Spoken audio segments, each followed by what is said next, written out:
Hey friends, welcome back to my channel.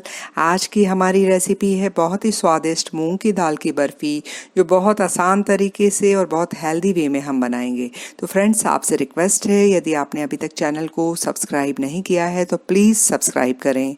एक bowl लेते हैं और उस पर रखते हैं एक छन्नी, और यहाँ हमने लिया है 1 कप मूंग की धुली हुई दाल, जो मूंग की पीली दाल होती है वो ली है, और इसे हम पानी से अच्छी तरह से धो लेते हैं। वज़न में ये है 400 ग्राम के लगभग, और दाल को हमने अच्छे से धो लिया है। और उसके बाद इस तरह हाथों से दबाकर एक्स्ट्रा पानी इसका छलनी से निथार लेते हैं। थोड़ी देर चलनी पर इस तरह से उछालने के बाद इसे हम एक कॉटन के कपड़े पे ट्रांसफ़र करेंगे और इसे पोंछ लेंगे, ताकि जो एक्स्ट्रा पानी है वो सूख जाए। थोड़ी देर आप इसे फैलाकर भी रख सकते हैं, और उसके बाद जो रोस्टिंग प्रोसेस है वो आसान हो जाएगा। तो हमने कपड़े से इस तरह से इसे अच्छे से पोंछ लिया है, और उसके बाद हम कढ़ाई में इसे भूनेंगे। तो एक कढ़ाई को हमने गर्म होने रख दिया है, और उसके बाद ये दाल को लो फ्लेम पर हिलाते हुए भूनना है। तो पहले जो इसकी ऊपरी परत गीली थी वो धीरे धीरे सूखने लगेगी और दाल भुनने लगेगी। भूनने में 30 से 35 मिनट का समय लगता है, और फ्लेम को हमें बिल्कुल लो ही रखना है। लो फ्लेम पर जितना अच्छा दाल भूनती है उतनी ही अच्छी बर्फ़ी बनती है। तो देखिए, धीरे धीरे दाल भुन रही है, और एकदम अब इसका कलर चेंज हो गया है 30 मिनट के बाद, और बहुत ही भीनी खुशबू आ रही है। ये क्रिस्पी भी हो गई है। तो इस समय हम अब गैस की फ्लेम को ऑफ कर देंगे।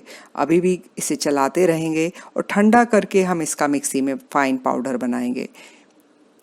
अब एक पतीले में हमने लिए हैं 2 कप दूध। जिस कप से हमने दाल को मेजर किया था उसी कप से हम दूध डालेंगे, और इसमें 10 से 15 केसर की पंखुड़ियाँ डालेंगे, जिससे बहुत ही अच्छा कलर आएगा और फ्लेवर भी बहुत अच्छा आएगा केसर का।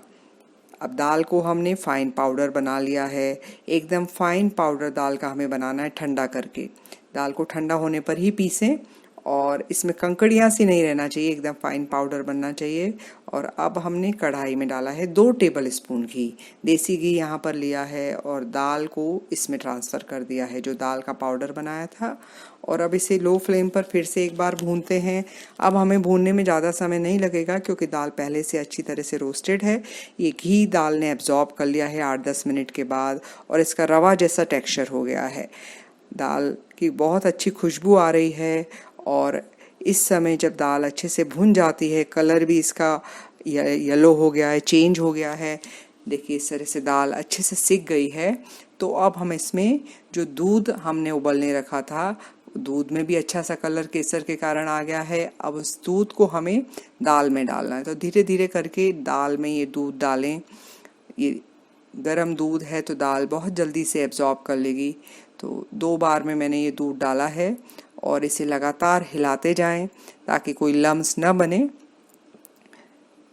तो दाल बहुत जल्दी ये सारा दूध एब्जॉर्ब कर लेती है, और उसके बाद जब ये एब्जॉर्ब कर लेती है पूरी तरह, इस तरह से इसका टेक्सचर हो जाता है, तब हम इसमें डालेंगे 1 टेबल स्पून और घी। ये ऑप्शनल है, आप चाहें तो डालें।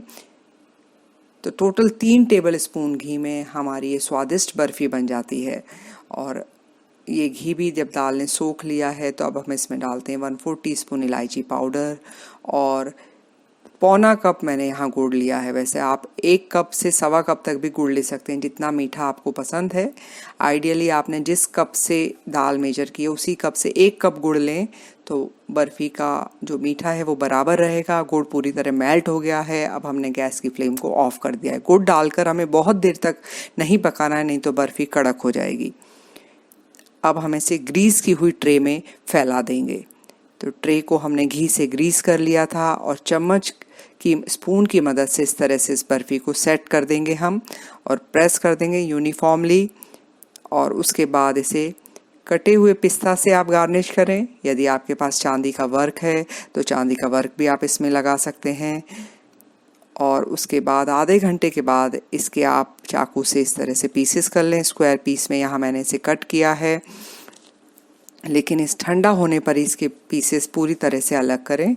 तो 2 घंटे के लिए इसे आप ठंडा करें, उसके बाद ही पीसेस निकालें। तो ऐसी ही एक बर्फ़ी, बेसन की बर्फ़ी की रेसिपी भी जो बिना घी और चीनी से बनी है, उसका लिंक भी मैंने डिस्क्रिप्शन बॉक्स में शेयर किया है, आप उसे भी चेक कर सकते हैं। तो बहुत ही स्वादिष्ट बर्फ़ी बहुत आसानी से ये बन जाती है और इन त्योहारों के मौसम में आप घर में बनी हुई स्वादिष्ट बर्फ़ी का आनंद लें। बहुत ही सुंदर दिख रही है ये, और जितनी सुंदर दिखने में है उससे भी ज़्यादा खाने में स्वादिष्ट है। तो हमने 2 घंटे बाद इन पीसेस को अलग कर लिया है और बहुत ही लाजवाब इसका टेक्सचर है। सॉफ्ट, मुंह में घुल जाने वाली ये बर्फ़ी बनती है और मूंग की दाल का जो फ्लेवर होता है वो इसमें बहुत ही अच्छा आता है। तो फ्रेंड्स, ये हेल्दी रेसिपी आपको पसंद आई है तो चैनल को सब्सक्राइब करें। Eat healthy, stay safe, bye bye. Thanks for watching.